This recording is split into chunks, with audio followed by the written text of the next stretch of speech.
Is this live, by the way? Hello, this is live. We are live. So Great. I just want to say thank you all for being here, and I'm really excited about my guest tonight.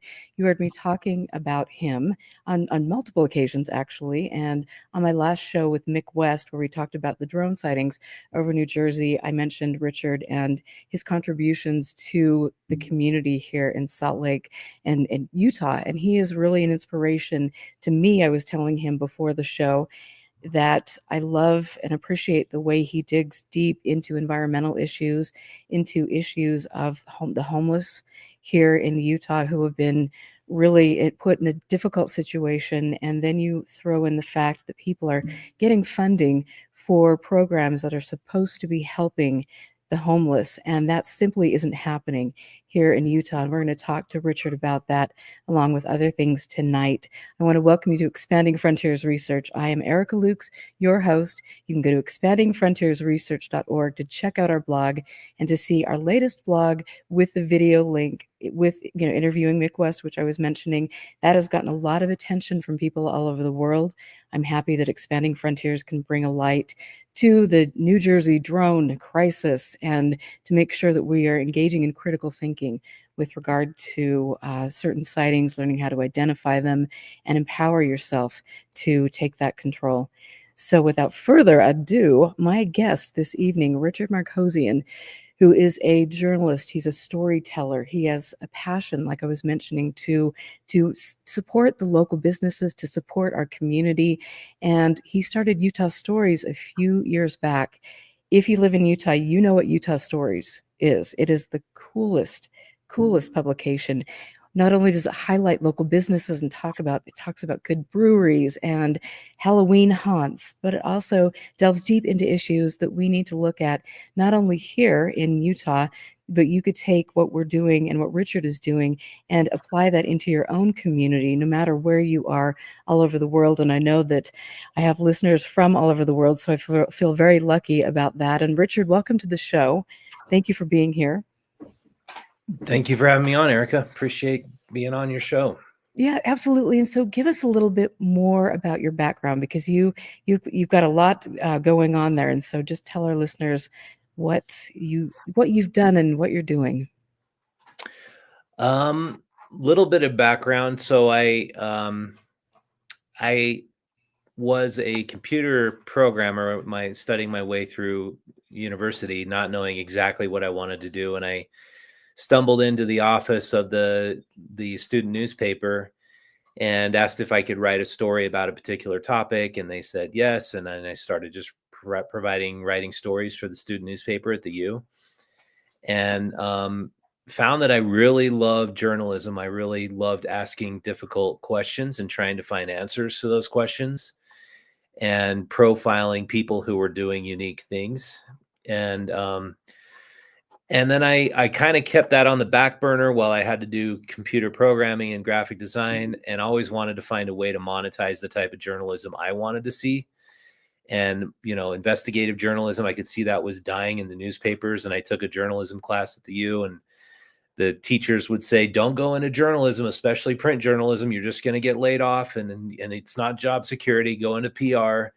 Look for ways to just do writing. And I thought there's got to be a model, or a business model where you could produce investigative journalism in our day and age, because it's something that's needed for a society to function. You can't let politicians run amok without, examining what it is they're doing, because they love backroom deals and they love the lack of scrutiny, because that's where corruption lives.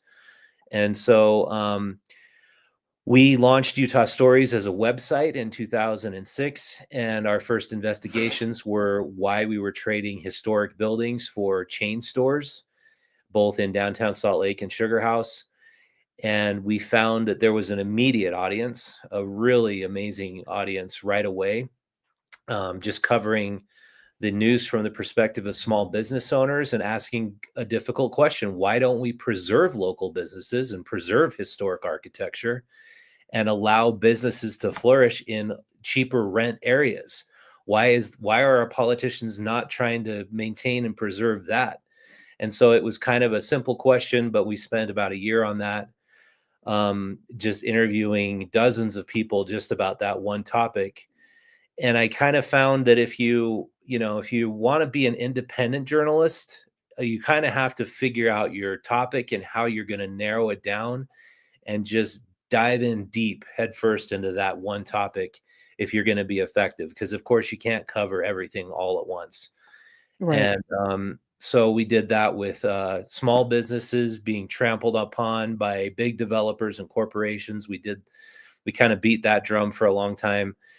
And then when COVID hit, I thought, what's going on with this homeless situation? Because we got so many homeless people on the streets. The population keeps growing. You keep seeing more and more people. And we find out we're spending more and more taxpayer dollars on this problem. But obviously, those dollars aren't resulting in fewer homeless people. So what is it that's really going on here? And so I've spent really the last 4.5 years just trying to answer that question.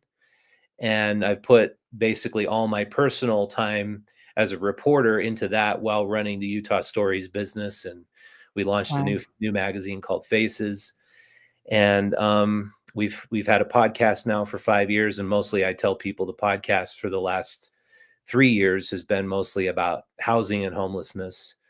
And it's been my pleasure to be able to cover it and get support from people who watch it and appreciate it, who become members. And so, yeah, we kind of figured out a basic business model, and it's just been a lot of fun.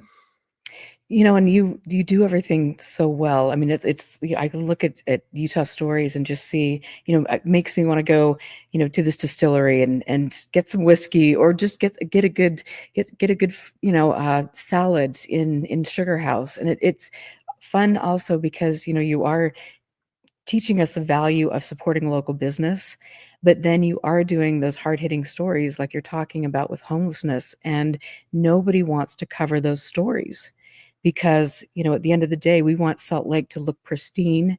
We need to welcome new people in, even though we don't have the resources to back that up, but we want to make sure that we're making a lot of money for a handful of developers. And at the end of the day, it's the little guy, as you know, that gets the raw end of the stick. And it's really sad to see, especially you mentioned during COVID, to see the way that, people lost their businesses as a result. They lost their incomes. And as a result, you saw a big influx into the homeless population. And when you see news reporters covering the story, it is so shameful to me to see the way that they are degraded. And do you mind if I show just a cover of one of your stories? Sure, go ahead. Okay. So you did this story and an accompanying video on your blog. And when I saw this, and the way that you have given a face and a name and a value to these people who are experiencing the most difficult time of their life, that to me was exactly what needs to be done, and I commend you for that. So could you talk a little bit about this story? Yeah, so every fall, I'd say for the last 5 years, I've decided I go out and interview homeless people and talk to them and try to get their opinion on the service providers and ask them, so what is it in your opinion the city needs to provide more of, to help you get off the streets, to get you into an apartment or to get you into the shelters? Most of the people I talk to are quote unquote shelter resistant, meaning they don't want to go to shelters for whatever reason. Usually the reason is that they're using drugs and they're addicted to drugs, so they'd rather live outside in their tent. But sometimes the reason is that they have pets and they want to have their pets with them, or they want to have their spouse with them. Like there's currently not a shelter where a husband and wife can stay together. There's the men's shelter and the women's shelter, Oh, and wow. there's a family shelter, but you got to have kids to get into that one. And so I because this shelter resistant population is considered like the big scourge of our parks and our downtown Salt Lake City environment. Like they're the blighting our cities. They're causing us so we can't use the parks as much, and that they're causing they're making the trails unclean and garbage is strewn. So why not just talk to these people? Why are you out here? What are you doing? Rather than just label them as useless drug addicts who should just be locked up in prison. And so what I found by talking to them, especially these women, is that the Gerald E. King shelter, according to them, is very unsafe for average women who want to go in there and spend the night, because there is rampant of just very, very mentally disturbed women staying there who make the environment unsafe for all the women who want to be there. There's people having very extreme psychological and psychotic breakdowns in and among those beds that they sleep on, and it's dormitory style where everybody is on a cot bed in a big room.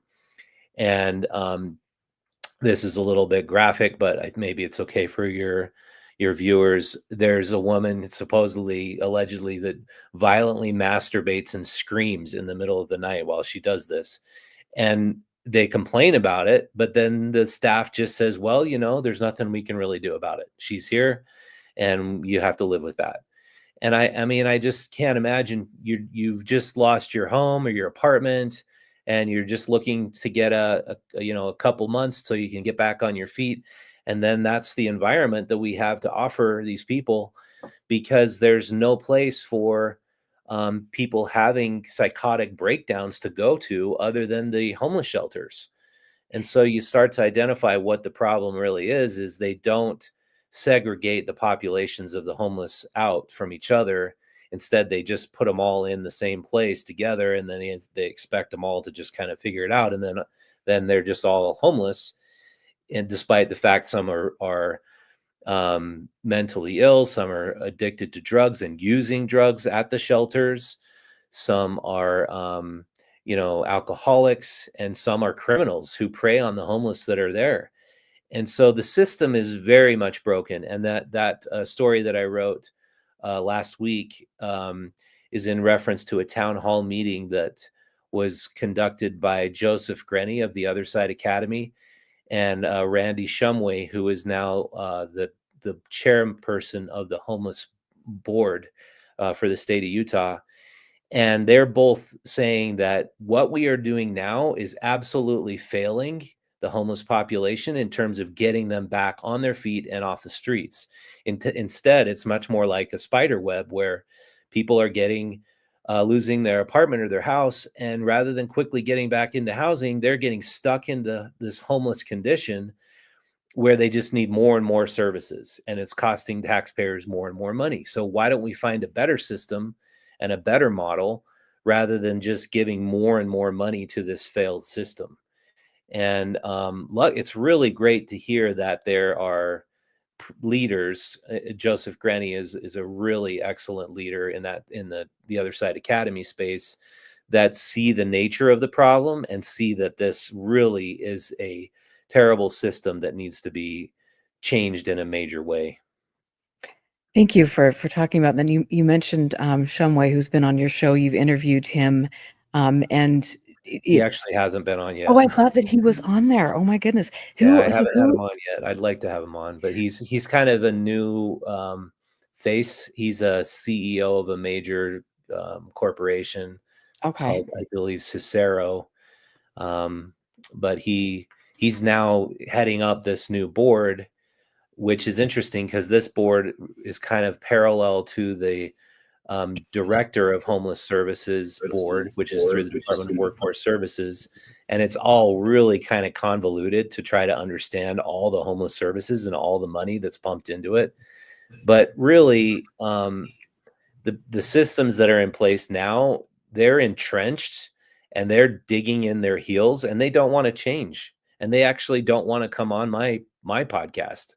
They don't want to talk about the problems that exist. The state director of homeless services, I've invited him on 3-4 times. He's been suggested to come on, and he will not address these problems. He's a huge Utah developer, and somehow he got the position as being the homeless board the homeless director of homeless services. That's his official title, and his name's Wayne Niederhauser. He Yes. absolutely just won't speak to me. So, and even through email, I offered just could I just shoot you over a few email questions so you can just respond to what I'm hearing, and his assistant said no, they're not interested. So Isn't that amazing? Such transparency here in Utah. yeah, and he was on a board for government transparency. I saw that on his resume. Of course he was. Yeah. I have no doubt about that. And so the fellow that I was thinking of, he's an older gentleman with gray hair, and he goes out and photographs and does a lot of things in the homeless community. Oh, Robin Pendergrast. Yeah. Yes. Thank you. Yeah. And that interview was just, I mean, he seems like such an amazing human being. Yeah, he really is. He came here from the New York Times. He was stationed in Utah, New York Times and Getty Images, to be sort of the national correspondent for from the New York Times to Salt Lake City, and he kind of fell in love with Salt Lake and the homeless community, and he's just been covering it for the last 5-6 years, and he does a really fantastic job. And he and I have gotten to be friends. I think we're kind of a little bit outsiders of the media, the traditional local media, and so we kind of work on stories a little bit together. He gives me tips and leads of people I should talk to, and yeah, he's a fantastic guy. I really enjoyed both your energy together, but just the way that both of you are so concerned about each individual.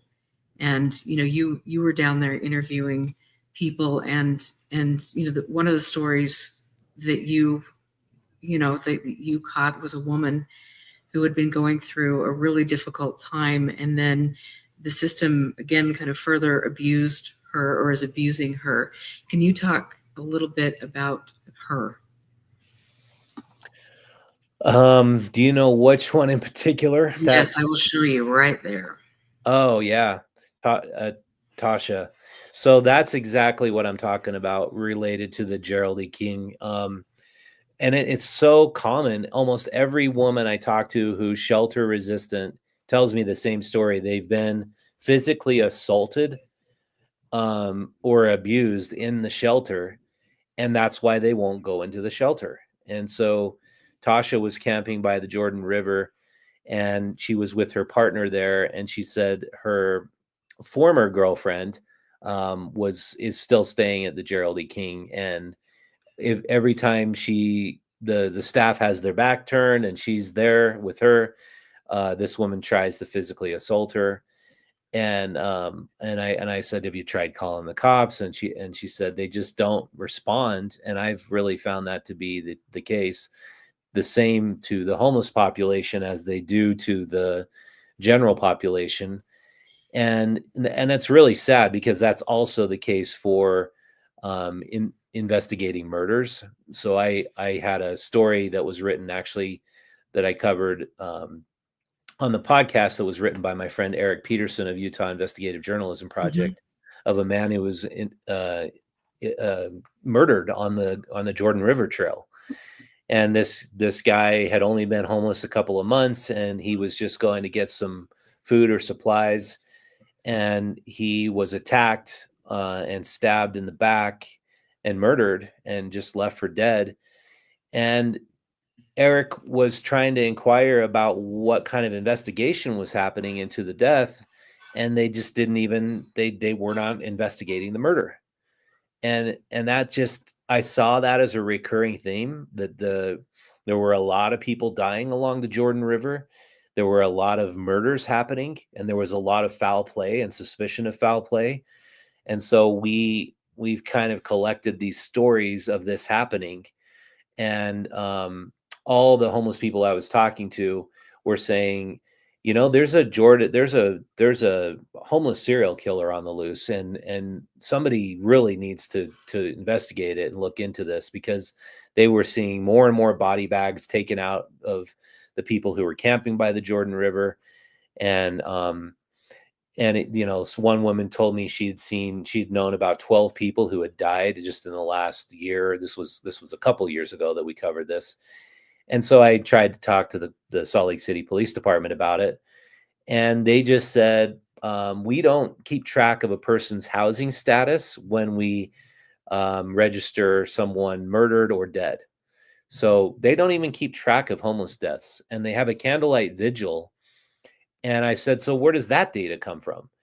And Right. according to the people who hold the candlelight vigil, that's just the people who have registered or gone missing according to the various homeless shelters around the area where they've been rumored to be either killed or OD'd on drugs or dead. They register these names, but the police don't keep track of that data. And I was thinking, if you're the state homeless coordinator, for example, for the state of Utah, wouldn't the number one statistic you'd have on your company dashboard be how many deaths occurred of the people you're supposed to be taking care of that day?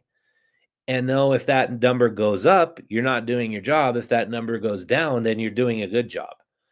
And that's kind of the questioning I would like to ask both the chief of police and or the state homeless coordinator, because those are those are our most vulnerable people and our most vulnerable population. Why aren't we just simply keeping track of the ones that are staying alive and the ones that are dying, and Right. try to do a better job at keeping them alive? and I And so they've I they don't want to answer that question. So Of course they don't. They don't like to answer a lot of questions, as I've found out, unfortunately, personally, that they have the same attitude when it comes to domestic abuse victims as well, which is very alarming. It's people just appear by how they act, that people are disposable. And that's alarming to me that they aren't keeping data on that, or they're just, I mean, that's, yeah, how can that even I be? think it's by design, because I knew another lady who was spending a lot of time with the homeless community, and she was trying to keep her own data. And the coroner's office, there's actually a city coroner's office where all the people who have died on the streets end up going. Jane and John Doe's, a lot of them are. And she was getting data from the coroner's office about how many people were freezing to death 2 and 3 years ago, when there was a really lack of shelter beds. And she had found that 10 people had died of freezing to death, and the police officially reported something like 6, and so she knew that they were underreporting. And then when we reported on this data that she was collecting, the person at the coroner's office who was giving that data to her was fired. And Oh my so goodness. it's just like, you can't really get the truth out there without risking losing your job, I guess. Wow. And so what do you think their motivation would be? Is it just that they're, inept at doing their job? Is it that they're trying to hide numbers so it makes Salt Lake appear more, rosy than it is? I mean, I'm sure there are lots of Yeah, moving parts. there's a lot of conspiracy theories out there, definitely, because a lot of the homeless population, they believe they want to see them disappear or die, so they don't have to deal with them. So there's not an added burden. And the more they report on deaths occurring, the more media attention it might get, and the more, um, I guess, bad press for the police or for the state homeless coordinator, or for the Mhm. shelters that might produce. And so that could be true. I kind of tend to think that the Utah state legislature hasn't taken the time to pass a bill that says, when a homeless individual dies, we are going to keep track of the housing status of that person and where they died, and we're going to have a special category of data that's logged into the police database program. If the state legislature simply passed that measure, then the police would have to abide by that, and then that would Mhm. become a new law. And I think that this last session did something to that effect, to create a greater expanse of homeless data, but I still don't think that they're keeping track of a person's housing status when a person dies. And I think that's a big problem, and it needs to be changed, obviously. And so what can we do as people that live here in Salt Lake? What would you recommend that we do to help with that situation? That's a good question. People in Utah are extremely generous. I think that's why we do get an influx of homeless people from Nevada, Idaho, Wyoming, all up and down the Wasatch Front. They kind of do congregate here to Salt Lake City. And that, I think that is partially related to us being so generous in food provisions, in clothing, in tents and sleeping bags, free tents, free sleeping bags. I think that's all great. I'm not saying that being generous isn't great with giving those handouts. But I think that also what a lot of these homeless people really, really need is they need somebody to listen to them, hear their story, and help them figure out what the next steps should be in their life. A lot of these people are in this state of trauma and they're just surviving from one day to the next. And you kind of find they have no plan at all. They don't know what they're going to do tomorrow as much as they know what they're going to do in the next hour. It's like they have no plan. And a Right. lot of them are surviving by taking cheap fentanyl. Like it obviously just makes them feel better about things because they're high on drugs. And but then they're just like, okay, I need to get a new blanket because my blanket was stolen. I need to get a new tent because I can't find my tent, or I need to get some hand sanitizer because that's what they use to keep their tents warm. And so if they don't really have caseworkers, consistent caseworkers. I think a call to action would be to adopt a homeless person. Like if somebody really wanted to make a difference, get a homeless person's name in your phone, call them every once in a while. Hey, how you doing, Katie? How was your night last night? Are you keeping warm? Do you need anything? Um, I really think that is the very best thing people could do beyond just giving out provisions, giving out money. Actually keeping track of these people and seeing what their status is, what could be done for them to help them. Um, I think that's kind of what needs to be done. And I've got the names and numbers of 3 homeless people, and we're doing little drops for them and keeping in contact with them. So yeah, I think that's probably the best thing right now.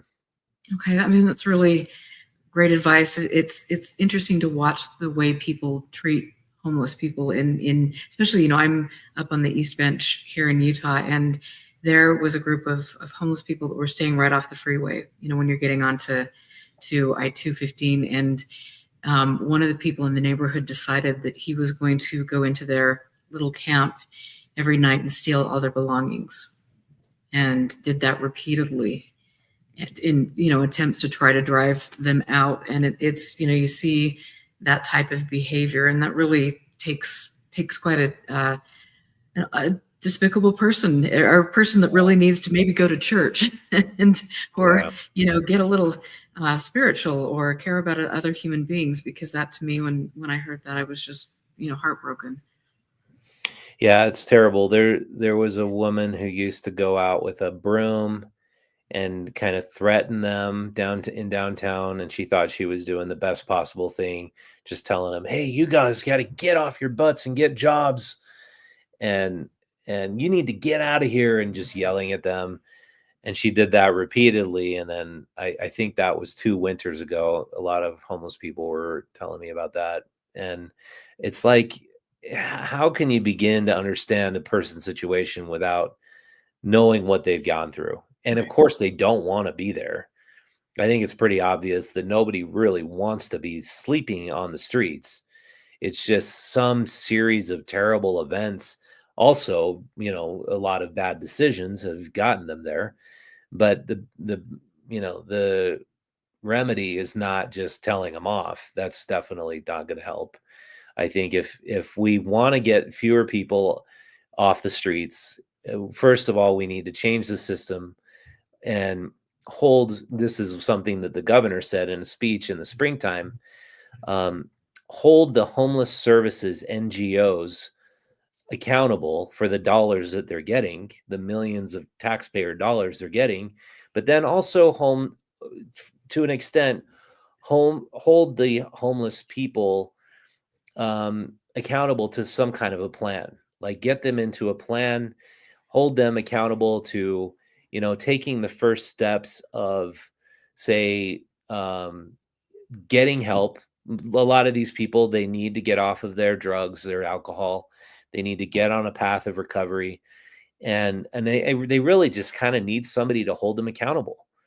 And a lot of them probably would disagree with me on that, but I think that's what everybody needs. They need kind of an older brother or a mother or father figure to say, hey, you got to pull yourself up by your bootstraps, and you got to start working every day to not be using and get yourself clean so you can get a job again. Because I think addiction is the major problem, which ends up leading to mental disorders.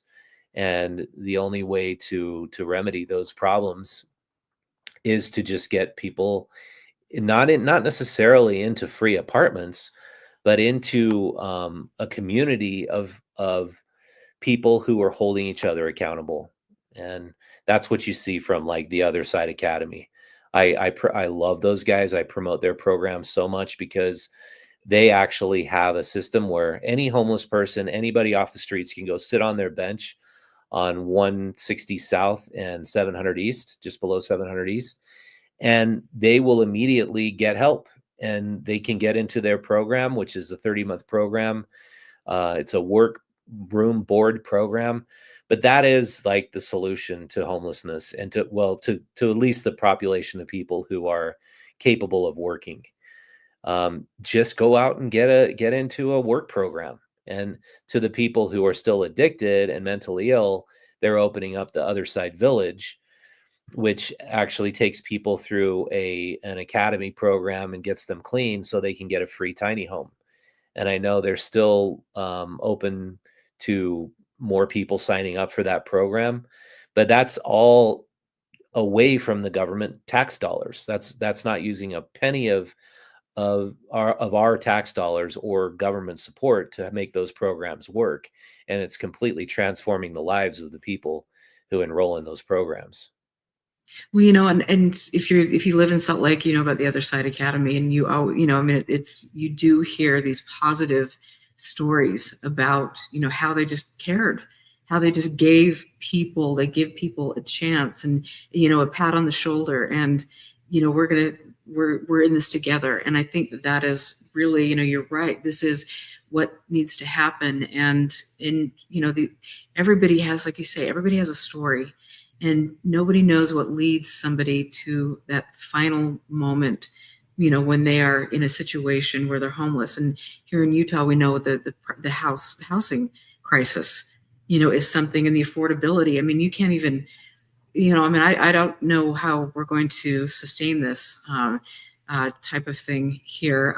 It is virtually impossible for a young family or for somebody to get into a home, let alone the prices of apartments. And so it's this never-ending cycle of how can you hold a job, recover from addiction, how can you qualify to get an apartment? And there's so many hurdles. And I know with domestic violence victims, oftentimes these are the same types of things that they're dealing with, because if they decide to leave, oftentimes they have no financial leverage because their abuser has cut them off from having any financial freedom, and they are forced into really severe situations. And unfortunately, those financial hardships oftentimes lead to women going back to, an abusive relationship. There's so many factors with that, as you talk about on other shows when you're dealing with domestic abuse. And I commend you for that again as well. But when you look around and you see the kind of the ineptitude of people that are supposed to be advocating for the homelessness or for homeless population in Utah, do you think that there are specific groups of people that are profiting off of homelessness, lining their pockets with taking money that should be allocated to helping the homeless?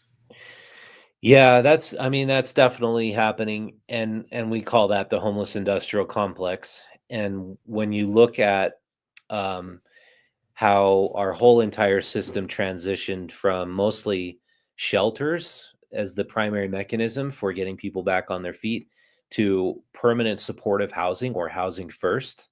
We transitioned from shelters to permanent supportive housing. That opened a really big window for developers to partner with the government to make a lot of money. I mean, and a lot of people are getting really wealthy off of the money flowing in that's now going to permanent supportive housing. And so we've covered that quite a bit. And that goes back to the whole Ramada Inn project. I think that's the biggest news story that the local media is not covering. That on Redwood Road in North Temple, there's a big 7-acre plot of land that was owned by the Salt Lake City Redevelopment Agency Corporation, which is part of Salt Lake City government. And that plot of land was supposed to be, it was in 2000, and I believe it must have been 2021. That was the winter overflow shelter. So they had 400 units available in this Ramada Inn for the homeless people to go and, take rooms and stay warm. And then when that closed down the following springtime, those units were supposed to be developed into little studio apartments. And those would have been permanent supportive housing units. And so they set aside $6 million, and they gave a guy the building, the land, the $6 million, and his name's Keith Warburton, Oh, and yeah. he's got several other projects where he's done this, and he was given that money by our mayor and Aaron Mendenhall, and our housing coordinator Wayne Niederhauser, and it was all ready to go. But allegedly, the developer was never able to obtain his permits to actually start construction on the project. So the city issues the permits. So he wasn't able to get the permits, allegedly. And he had all the money, he had everything he needed. And then right when Mayor Mendenhall's running for mayor, this is, over a year ago now, she says these units are being worked on, they're being developed, it's getting done. And there was no work being done on it at all. And the next thing we know, right after Mayor Mendenhall was elected, that piece of property was sold to the Larry H. Miller Corporation, Okay. by the Salt Lake City RDA. And I'm not disparaging toward the Larry H. Miller Corporation, but they bought it. They got it because it's across from their power district where they plan to build a Major League Baseball stadium. Right. And how is that okay? And how is it the local media doesn't want to cover that? The Tribune wrote it like, oh, by the way, yeah, the Miller Corporation bought it. But they didn't ask why.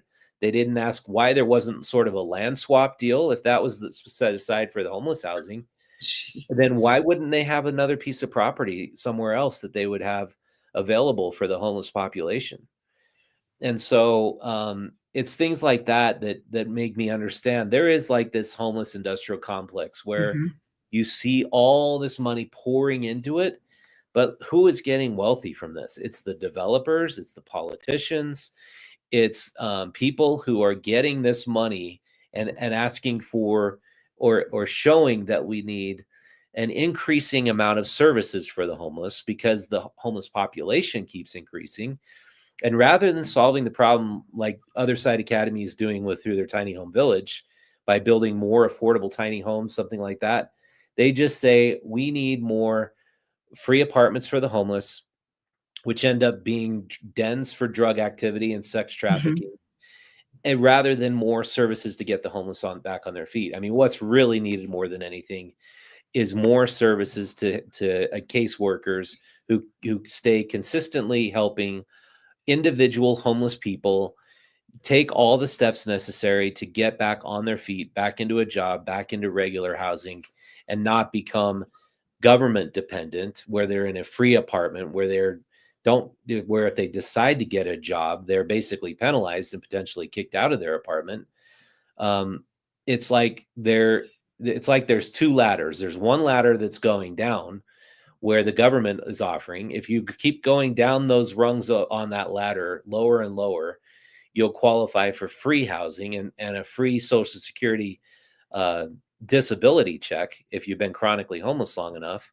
Or there's the parallel ladder going up, which the Other Side Academy promotes, and where you just have to work harder and harder to get up that ladder and to get yourself into a job, get yourself into housing.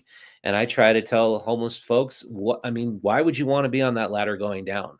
Go Right. after the ladder that's going up. Really, there's just one option. And Wow. so, I think that's what it comes down to. That is, I mean, it's so incredible that you're doing this work and you're shining a spotlight on this, because there are so many factors at play, and it's, like you mentioned, you're not getting local press coverage because they have to clearly turn a blind eye to doing the story. They wouldn't want to hurt anybody's feelings. And, I know that there's a lot of, probably intimidation with regard to that. I know Eric Peterson, we at Expanding Frontiers, we like to do, he offers, Utah Investigative Journalist offers a great resource for people that can get in, do workshops with them and learn about doing grammar requests and making kind of, doing things to further help you investigate specific things. And I really I commend Eric for doing such a great job. But Yeah, I mean, cool. I know that he's talked about, just how difficult it is for journalists like yourself and Eric to really get the word out, and how much this is an uphill battle. Mm-hmm. But you figured out a wonderful way to do that, and to create Utah Stories, which has so many uplifting stories, fun stories, but then also those hard-hitting pieces that nobody wants to cover. And so again, that, I commend you for that. And I know you probably need to go pretty quick, but I wanted to, if it's okay, just talk a little bit about, speaking of kind of this the land grab and dirty dealings in closed door, behind the scenes. What can you tell me about the prison system, and what is going on here with regard? I know obviously we had a prison at the point of the mountain, great chunk of property, and developers wanted to get their hands on that. And so they relocated the Utah State Prison out by the airport on land that really should never be built upon. And they're having all sorts of issues, not only retaining staff because of the kind of the dormitory style prison cells that they have, and also some of the issues that they have with mosquitoes and all sorts of things. I mean, it's a disaster. But what do you know about that? And what can you tell us about that? I haven't looked into that much in quite a while. What you just said is what I've heard. I haven't personally examined it in more depth than that, but I mean, I heard that, just like you said, you're building a prison on a dry lake bed, and what we know about dry lake beds geologically is you have to go so deep with pylons to create a solid foundation. And that prison cost, I don't know if everybody knows this, but cost double what they budgeted. Because of that fact, they just kept having sinkage and sinkage and sinkage, and you have to pound pylons down into the ground very, very deep until you're able to find a secure footing to pour for concrete. And then beyond that, I know the mosquito abatement was a major problem, because they had if you look at your property tax statement, I've got one right here. All right. It's that mosquito abatement is always on there, and they're always charging you for that service. And they had to double or triple, I can't remember exactly what it was, the amount of mosquito abatement they needed to do just for that prison, because people were walking outside. And of course, you're right against the Great Salt Lake. There's all these mosquitoes, and nobody wants to be outside when there's mosquitoes swarming all over you. And then beyond that, what we've covered is a lot of people think that mosquitoes are awful and we should just try to get rid of them. But we've got 4 million migratory birds who visit the Great Salt Lake every year. about a third of them feed on mosquito larvae. Mhm. And so if we're trying to just spray more and more and more mosquito abatement everywhere around that prison and try to eradicate the mosquito population, what do you think is going to happen to those birds? Right. And so, And yeah, exactly. And thank you for saying that. I mean, I'm not sure anybody cares really what happens to the Great Salt Lake or the migratory birds. You interviewed Dr. Brian Mensch, and you yourself you love the outdoors. I mean, that is an important. The environment is important to you. And so, what are your thoughts? Can you hang on until 5, or do you need to jet I out of probably here? got to go in about, let me see. I probably got to go in about 5 minutes, if that's all right. Okay, 5 to 6 cool. minutes. Okay, so 1 minute on the environment. Give us your best. The Great Salt Lake specifically. So regarding the Great Salt Lake, I think that I've looked at that, and this is what I've kind of come to realize is you have the Great Salt Lake and you have Lake Powell, and the Great Salt Lake is very unique in that it's a terminal lake. It's the end of the road for all of that water that's dumping into the Jordan River and the Bear River that feed it, and most of the water that feeds the Great Salt Lake is coming from the Bear River.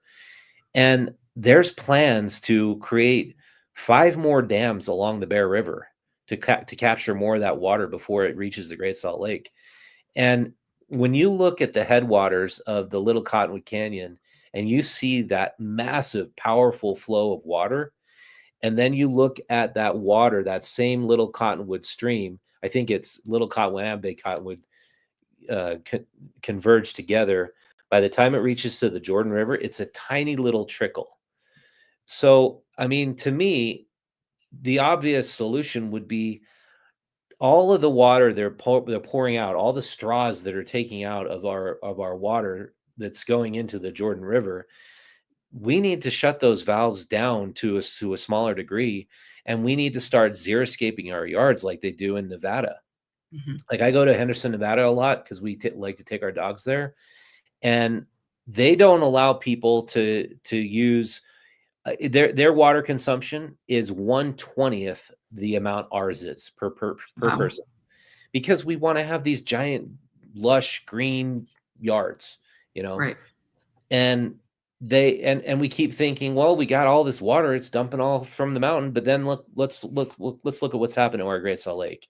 And if that dries up and all the arsenic in that lake bed gets basically disturbed from when there's windstorms, that's what we're going to be breathing. And so we obviously need to do, rather than just dumping, like there was I think a $10 million, or it could have been $20 million provision that the governor set aside to, I guess, buy more water rights from the Bear River and from the Jordan River. But I actually think more taxpayers, more residents just need to step up, use less water so that we have fewer straws sucking out of all those different rivers that are coming down into the Jordan River and the Bear River. And to me, that would be an obvious solution. I think that maybe they're doing that already. I don't actually know enough about it to say what's going on with water, with reducing water consumption. But obviously, we have to do a lot more.